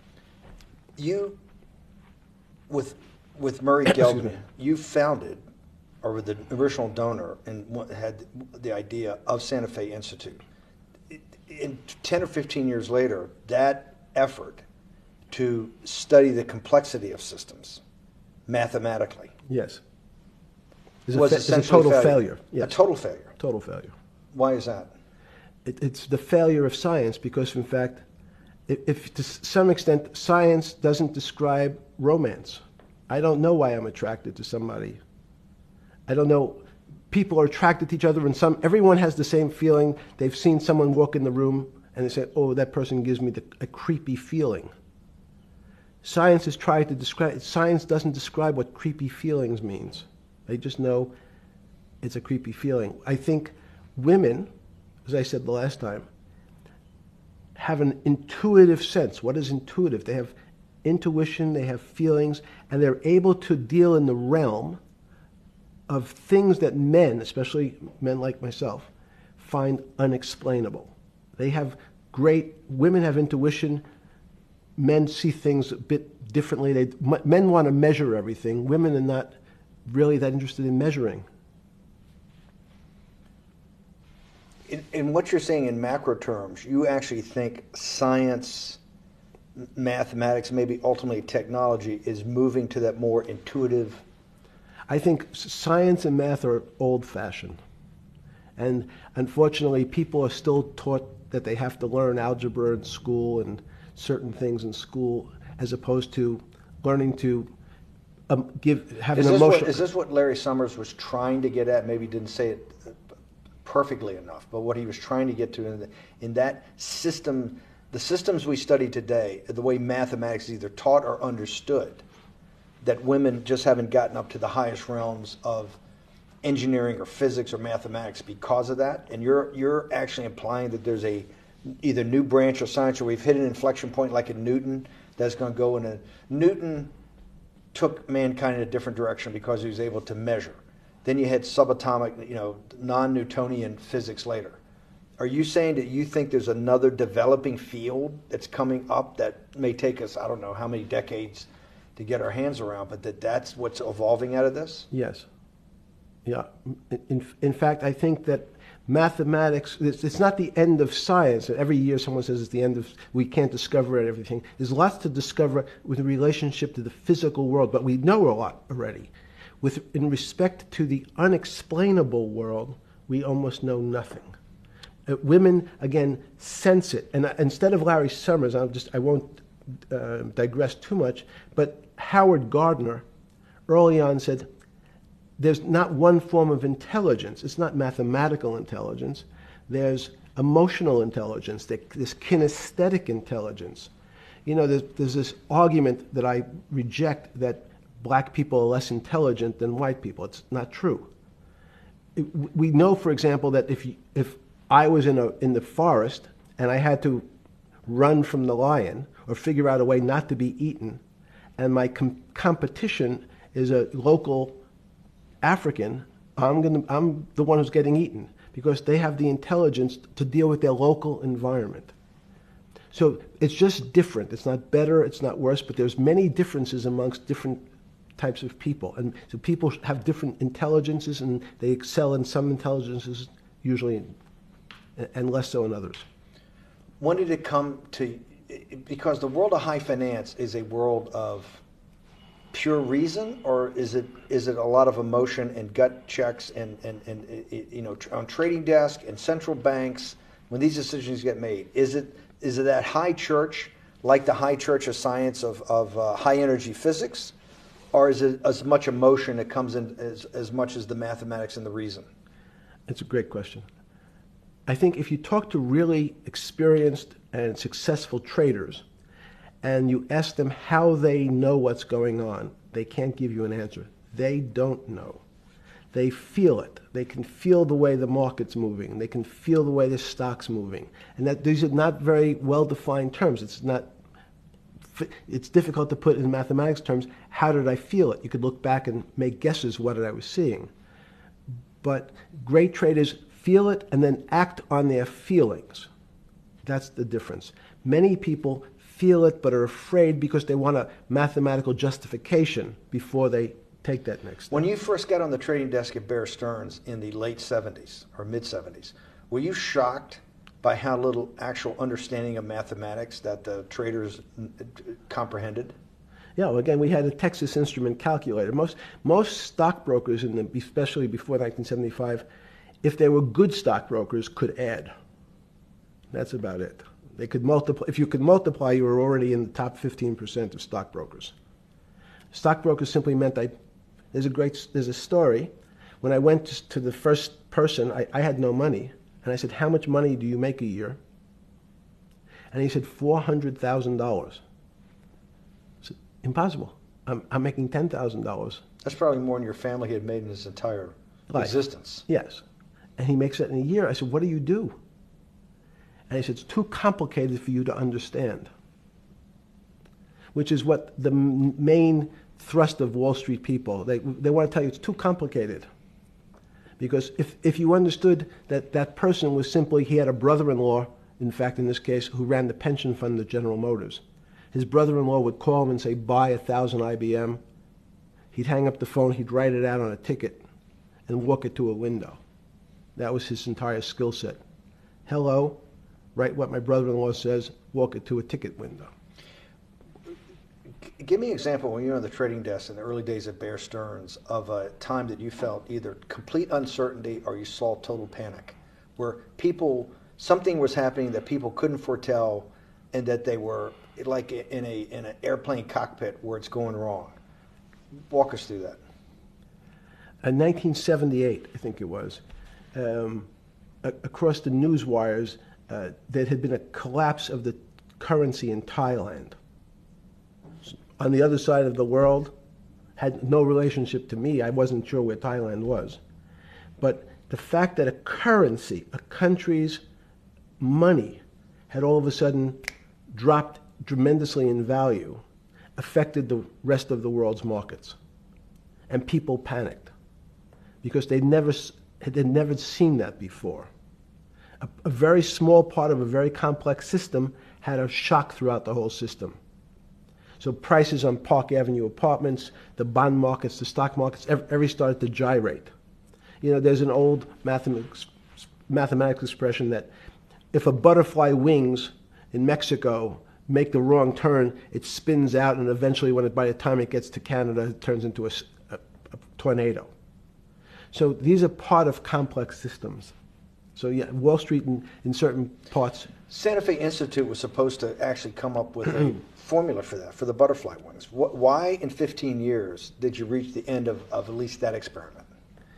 Every attempt to, that's why it's so exciting now, because I think certain people are starting to realize that there's so many things that are unexplainable that we have to think about them differently. Music is a great example. It's a common man's example. You know, when you hear a certain song, it makes you feel a certain way. How does it do that? We don't know. We can't mathematize it. And even that music, Steve, nowadays we compress music. When you have a violin, it's compressed onto your iPhone. So what does compression mean? I'm taking lots of information and I'm cutting it into lots of pieces and squishing it together. And when I squish it or compress it, I have to take out lots of pieces, but I say that they're not very important pieces. It's those pieces that we take out when we compress data, to me, are the most interesting parts of life.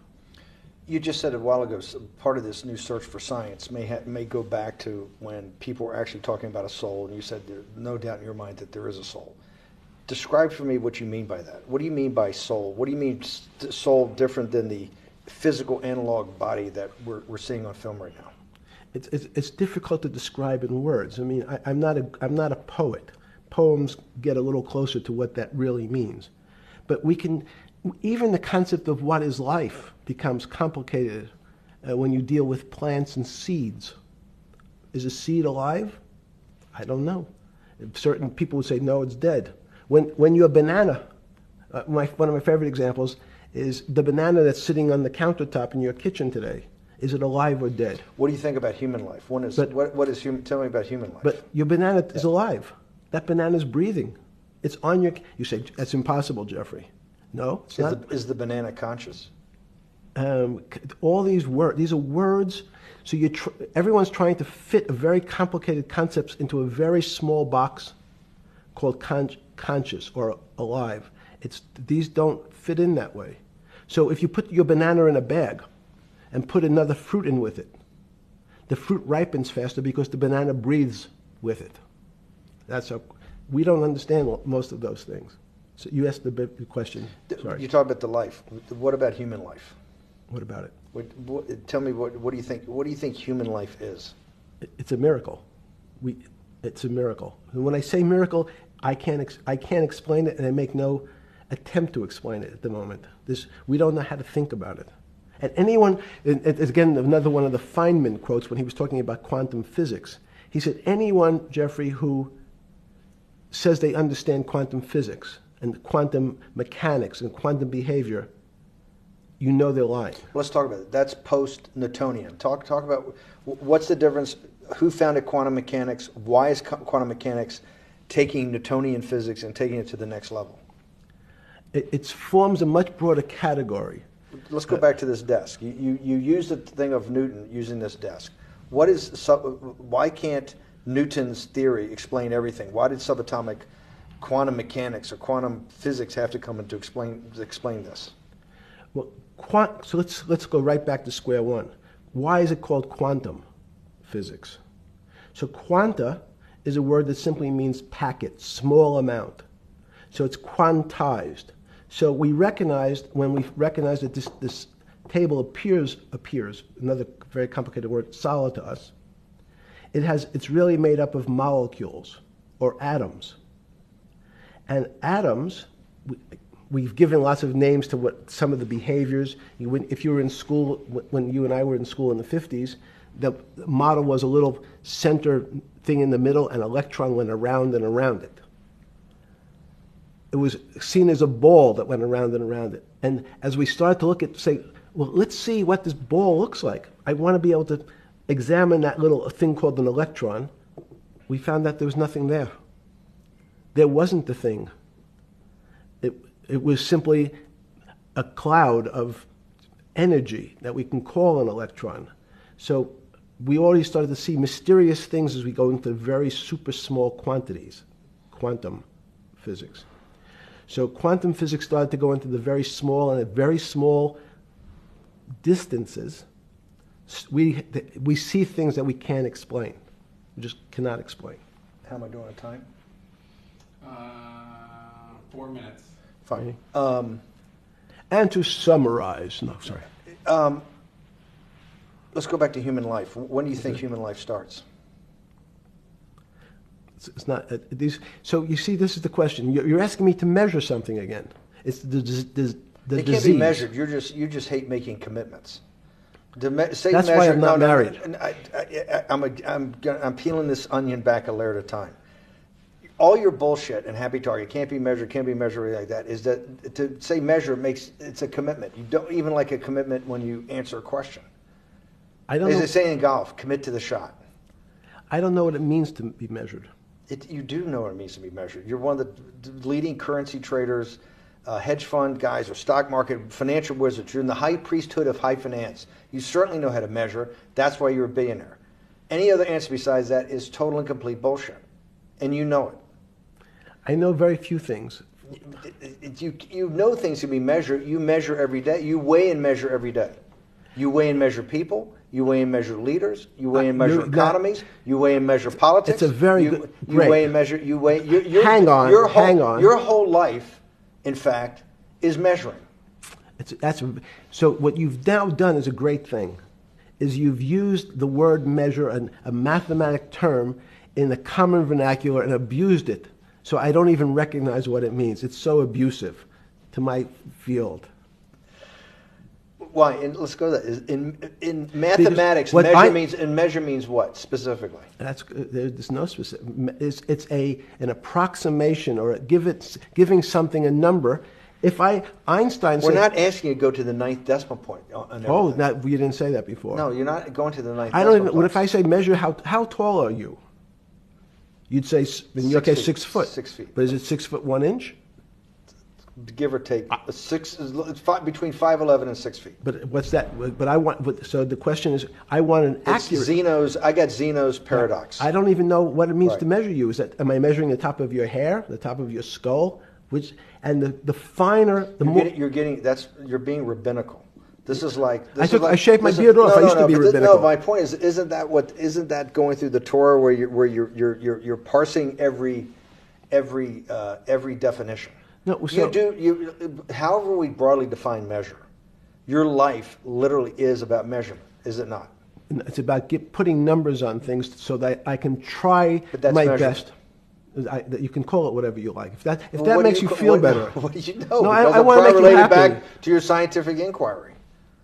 No, even a number. People don't. A number is a complicated When did thing. you come? When did you come to this When did you come to this aha moment? Was when it was in your solitary confinement, when the biggest financial crisis in world history was going on, in your 7x9 jail cell with your metal bed and your two brushes because you were a trustee with the brown uniform on, trustee spelled wrong. Is that the moment of clarity that you had about science and Newtonian physics and everything that we can measure is really not going to be the way we go forward? It's going to be much more esoteric, emotional intelligence thing. Was that your moment of clarity? I wish it was, because it would make such a great story for this interview, but it's not. It's the fact that I lead such a privileged life to come across. But when did you? If it didn't happen then, when did it? Or did it happen before? I was going to hopefully get to the. Okay.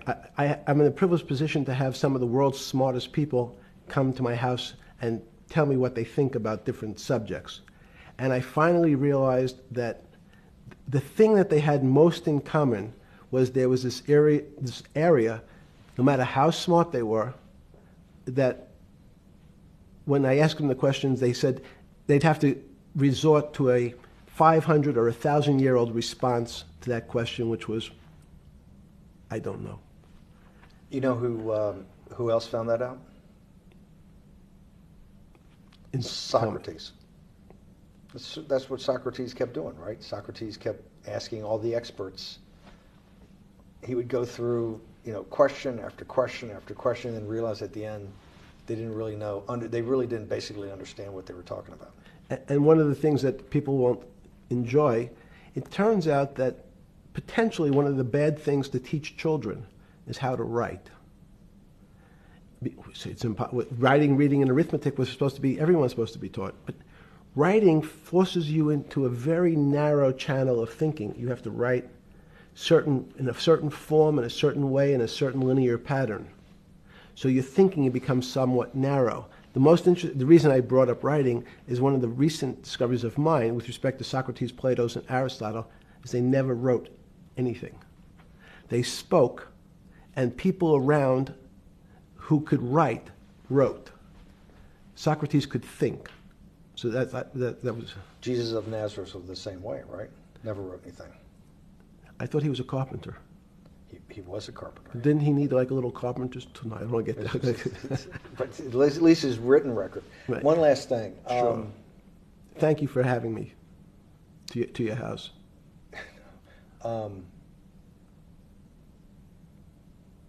Vegetable juice. Let's go back. Look what vegetable juice does. When did the beginning of that, was there any one aha moment in all these great thinkers? Did it happen before 2008? Was it after? That came up over, I know, many years, but when did you actually realize, hey, something new's got to be developed? Yeah, that's great.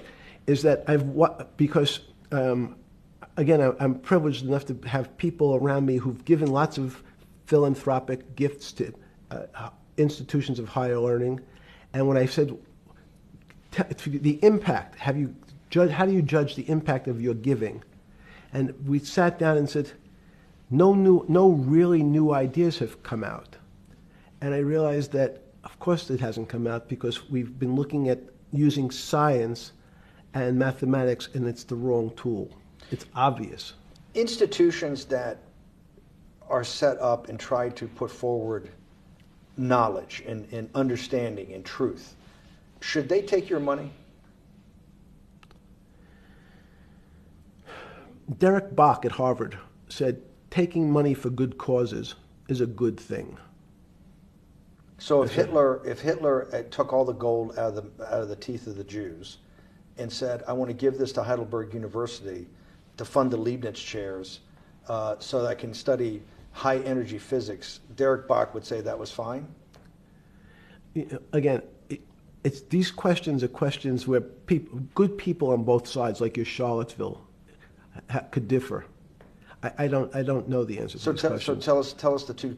Give us the two answers. What the one answer why it shouldn't be, and then the one answer. Derek Bach says, I'll essentially take cash from anybody because I got so many projects, so many good guys, and this is the way I'll do it. So I'm indifferent to where the cash comes from. Money's money. And if I got good guys, I'm the fiduciary that says these are good people and this is good research, okay? I'll take the cash from any source, including you. What's the other argument? Let me give you that. I know in my case, Is your money dirty money? If you live, I just asked a question. Is your money dirty money? No, it's not. So, in fact, why is it not dirty money? Because I earned it, But you earned it. I earned it legally. We went back to this before. You earned Yes. it. You earned it, advising the worst people in the world, right? That do enormous bad things, and just to make more money. So, instead of asking me the question, should you take the money? Because I think it's a legitimate question. You think it's a legitimate question? Yes, no Why? question. Because I think ethics is always a complicated subject, but I can tell you that with the money I gave to help try to eradicate polio in Pakistan and India, instead of asking me whether that money should be given to these children for vaccines, I think you might want to ask their mothers who received the vaccine, who know their child now won't get polio, and ask them if Epstein should have helped these people with their money. If we walked in, you're is that a fair question? You're a mathematician. If we walked into that clinic where they're giving that money out to these people that are in the most dire straits of poverty and sickness, and told them that the money was coming from class 3 sexual predator? Tier 1. Tier 1's the highest and worst? No, I'm the lowest. I'm the lowest. You're the lowest. Okay, tier 1, you're the lowest. But a criminal. Yes. That the money came from them. What percentage of people do you estimate? I understand you don't like probabilities. Do you estimate would say, I don't care, I want the money for my children? I would say everyone said, I want the money for my children. Did they know where the money came from? If you told them, if I told them the devil, 100%. the devil himself. The devil himself said, I'm going to exchange some dollars for your child's life. Do you think you're the devil himself? No, but I do have a good mirror.